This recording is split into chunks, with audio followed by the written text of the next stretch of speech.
Well, good evening, and happy Tuesday, and welcome to the Leadership Edge, this edition of the Leadership Edge. I'm your host, Dr. P. Ronald Wilder. This podcast, the Leadership Edge, is coming to you by way of BGTV Studios, and we are here. We talk leadership, all things leadership. If you are a leader, if you are an emerging leader, and you want that edge, you want to get that edge to help you in your leadership development, or you just want to be a better leader, listen, you have stopped at the right place. This is the place for you. You will learn leadership here at the Leadership Edge. Now listen, before we get started in teaching you leadership, don't forget you're watching on BGTV Studios. So go ahead, hit the like button, hit the share button, hit the subscribe button, all of the above. Facebook, hit the like and share. Please share it so that, and tag a friend, let them know the Leadership Edge, the BGTV Studios is on the air, and our web can spread far and wide. Go to BGTV Studios YouTube channel. Hit that subscribe button. Become a subscriber. We need them subscriber numbers to go up. Okay, so help us out there. This is a great platform. Many voices on this platform with great messages and sharing their passions and the things that God has graced them with. And so this is a unique network. It's strictly Christian, biblically based, and so we are grateful for that. All right, let's talk leadership as we always do. I love talking leadership. Now, for the last 5 weeks, we've been talking about what keeps pastors up at night. Many of you have been blessed by it. Go ahead and comment. Let us know where you're from, where you're watching from, and feel free to comment in the comment during the podcast if things are said that helps you and bless you. So we've had 5 sessions on what keeps pastors up at night, things that keeps pastors up at night. And again, I don't mean this literally keeps them up, but I think it really means that things that's on their heart, things they're concerned about, in some cases, it do keep them up, okay? Now, let's pick up where we are. The next point that leaders wonder about is, do I have leaders that can take our vision to the next level? Remember, every one of these points is a question, and the answer is a statement. Do I have leaders who can take our vision to the next level? And that is an issue of leadership depth. Leadership depth. The question there is, how deep are we? How deep is our depth? You know, we're right here in the heart of the South. I'm in Birmingham, and the South is the college football capital of America. The best college football in America is played right here in the South. Probably the best high school football is played in the South, if you include Texas and Louisiana, Bama, Georgia, Florida, Carolinas. You don't beat it. We're right here in the middle of the state of Alabama, Roll Tide. Alabama's been great for so long, and other schools have been great. What we have seen in the last couple of years is parity like we have never seen. In other words, the great teams are no longer standing alone. Everybody's come together. But if we go back 15, 20 years, you would take a school like Alabama. You would take a school like Clemson, my favorites, Ohio State, LSU, just to name a few. There are others, but I just named them. What made them great is they had so many great players, they had depth.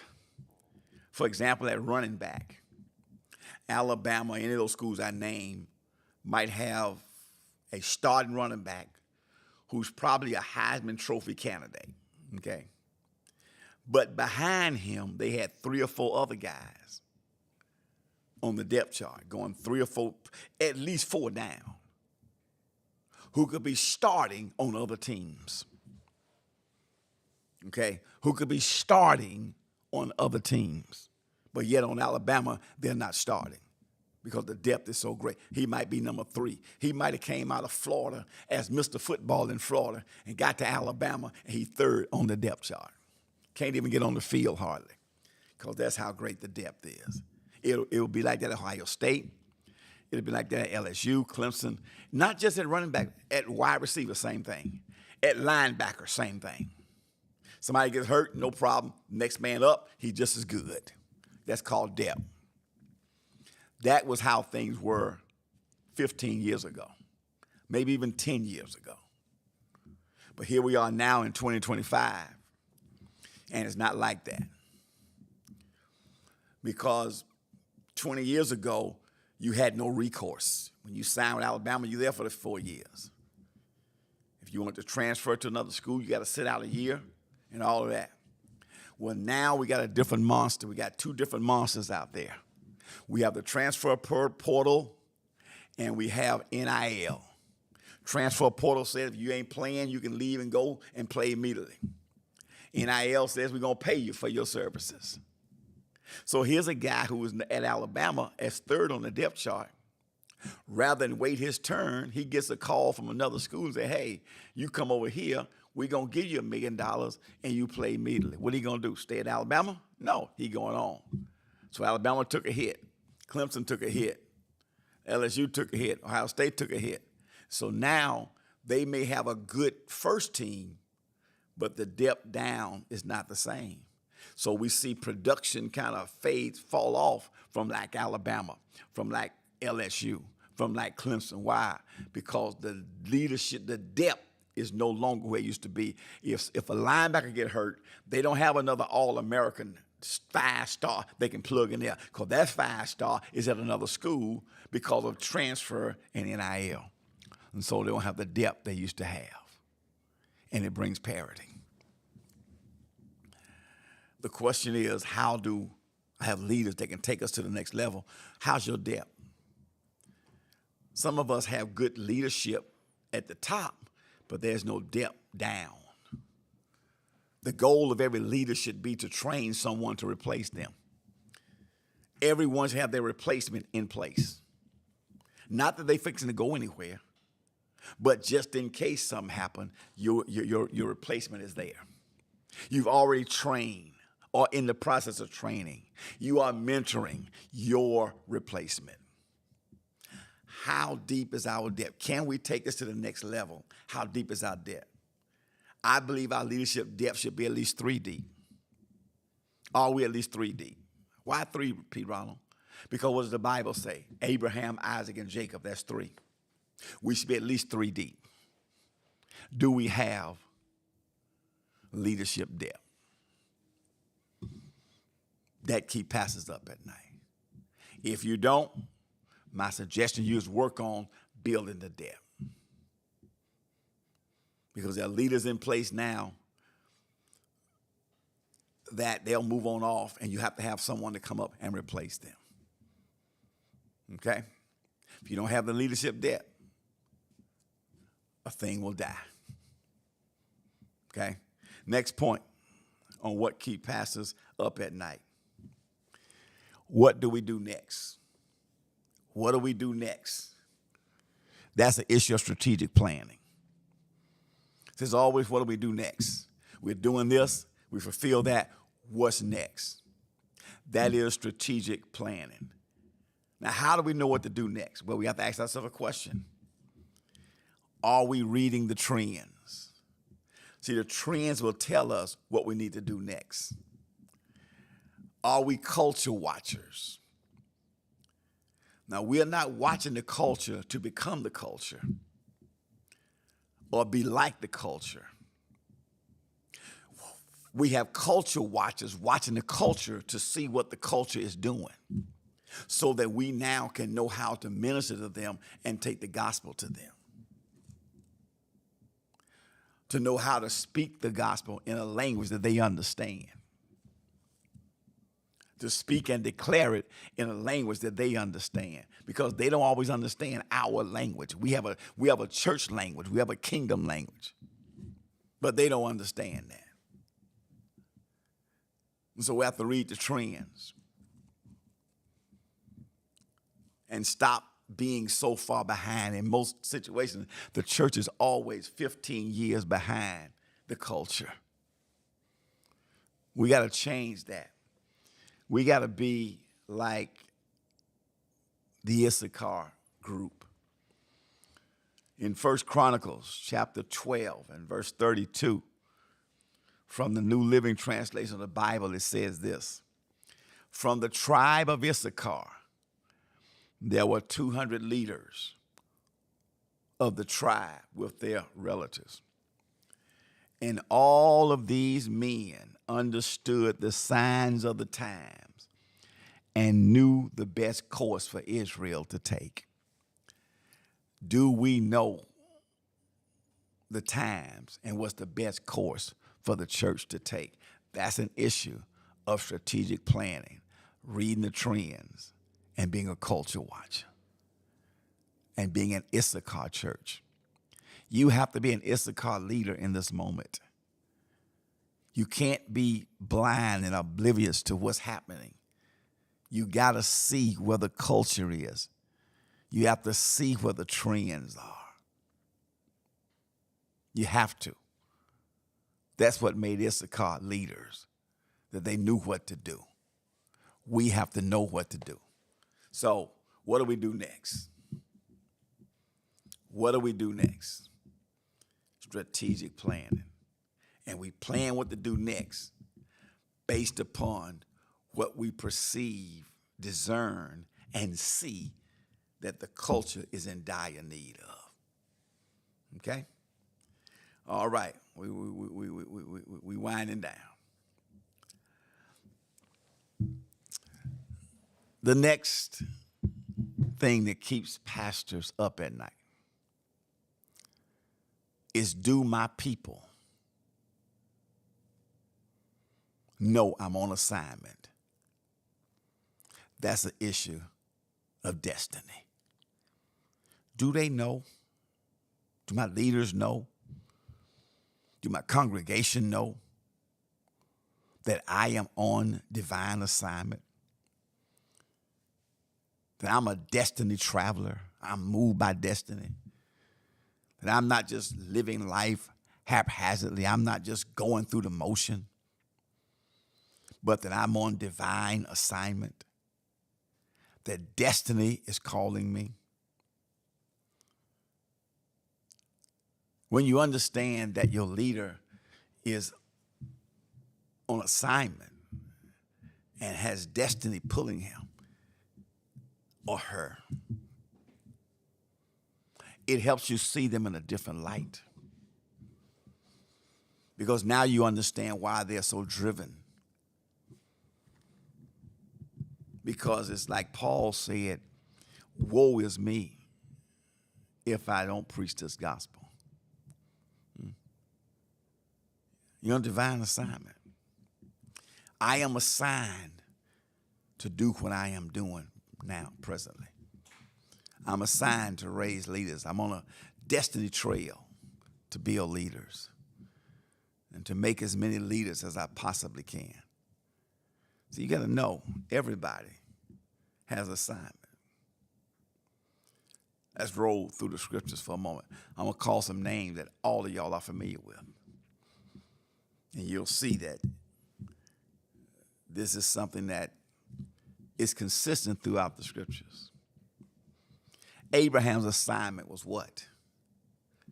To go to a foreign nation or a foreign land and birth a nation. Abraham's assignment was to leave his father, go to a foreign land, and birth a nation. And that nation is the nation of Israel. Joseph's assignment was to serve as Pharaoh's prime minister, that he might save his people. The track through prison and all of that was all in the will and plan of God and the sovereignty of God. so that he would be in a position to interpret Pharaoh's dream, be elevated to the highest office in the land, second only to Pharaoh, to be in a position to save his people when the famine came. Moses' assignment was to lead God's people out of the bondage of Egypt. Joshua's assignment was to pick up where Moses left off and to lead the people across the Jordan River and possess the promised land. Moses got him to the Jordan. Joshua had to take him across the Jordan. Moses brought them to where he could see the promised land. Joshua took them into the promised land. They both had two different assignments. Samson's assignment was to destroy the Philistines, who were God's enemies. David's assignment was to slay Goliath and bring honor back to the office of king. Jeremiah's assignment was to be a prophet to the nations. Paul's assignment was to preach the gospel to the Gentiles. And my assignment, Dr. P. Ronald Wilder, my assignment is to raise up and train leaders to be dispatched into society where they may saturate it with the message of the kingdom of God.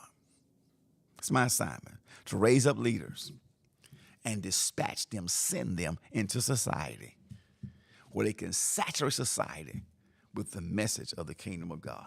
Do my people know that I'm on assignment, that it's a matter of destiny.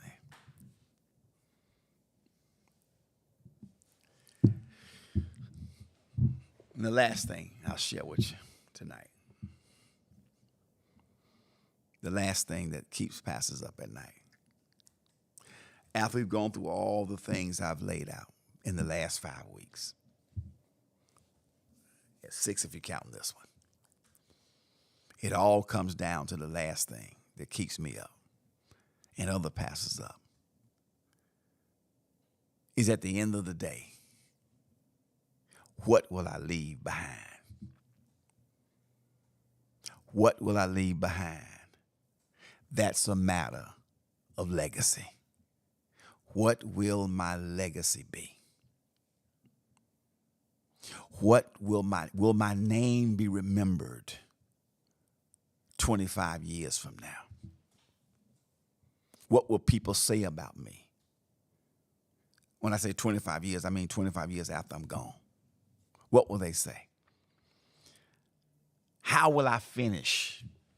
You know, when I was in grad school, one of our professors, Dr. J. Robert Clinton, one of the foremost leadership teachers in the world, I was greatly impacted by him. In one of his classes, we did a thing called Spiritual Formation of a Leader. And we talked about the issue of finishing well. He had a class called Finishing Well. I talk about that in my book, ABCs of Leadership, the chapter on legacy. Clinton identified 4 ways leaders finish. They finish well. That means that they were at the top of their game. They finish so-so. They finish so-so, meaning that there were negative implications at the end of their life that affected their finish. Some finished poorly. They just finished bad. Others were cut off or assassinated or taken out of leadership. So we see 4 different ways leaders finish in the Bible, and it's true contemporary also. They're either cut off, taken out of leadership. That would be someone like Absalom or John the Baptist. They finished poorly. Somebody like Saul, he finished very poor. They finished so-so. Although they did some stuff, but there was negative ramifications. That would be David. Although he was a we see him as a great person, but the issue with his sins with Bathsheba lingered and affected his family's whole life. And then those finished well. They were at the top of their game. Their relationship with God was intact. That'll be someone like Paul or Samuel. Okay. Part of our legacy is how we finish. Pastors stay up at night because I want how we will finish. I want to finish well. As a leader, I want to finish well. I'm not finishing yet. I'm not ready to go. I'm not talking nothing like that. But I am at the stage in life where you do know that finishing is right around the corner. Or it's not far away. There are more years behind you than there are in front of you. But I want to finish well. I want to leave my church, Covenant Church International, in a very favorable position, both spiritually and financially.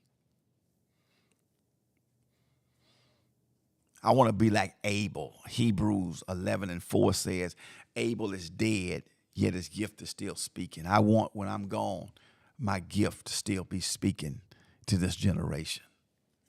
What will I leave behind? What will my legacy be? What will I be remembered by?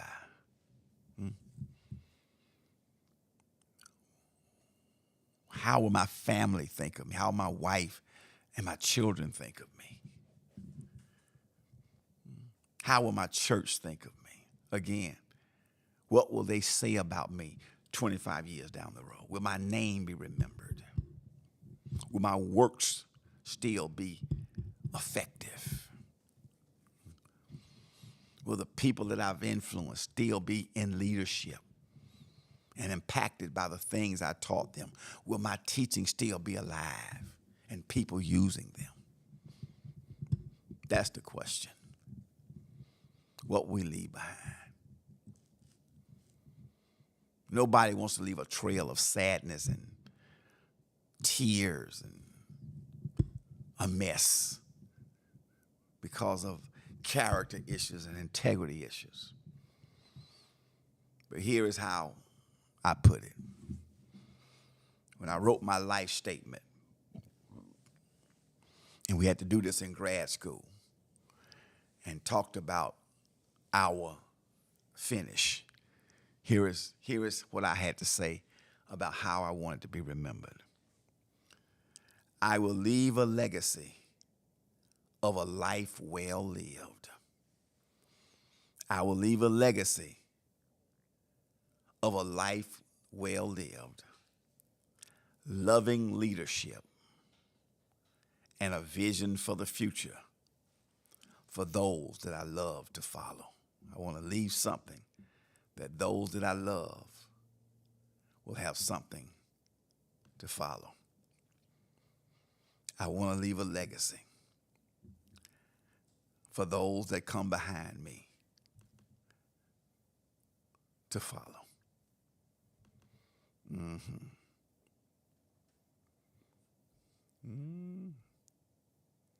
So, those are the things, people, that keep pastors up at night. I gave you about 16, 17 different things. Go back and listen to the others, put them all together.